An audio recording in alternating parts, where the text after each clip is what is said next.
আজকে তো স্যার আর ম্যাডামের বিবাহ বার্ষিকী, আর স্যারের জন্য 2000 টাকা দাম একটা পাঞ্জাবি, আর ম্যাডামের জন্য একটা 2000 টাকা দামের শাড়ি। স্যার আর ম্যাডাম তো অনেক খুশি হবে। শোনো সাহেব, এখানে বসো।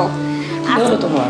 আজকে আমাদের বিবাহ বার্ষিকী না, এই 200 টাকা দামের শাড়িটা হচ্ছে শান্তার জন্য, আর এই যে 200 টাকা দামের লুঙ্গিটা হচ্ছে ওর স্বামীর জন্য। ওকে উপহার দিব আমাদের বিবাহ বার্ষিকী উপলক্ষে। আচ্ছা, তুমি এটা কোনো কাজ করলা? ওরা যদিও কাজের লোক হোক, তাই বলে এত নিম্নমানের শাড়ি লুঙ্গি দিতে হবে ওদেরকে?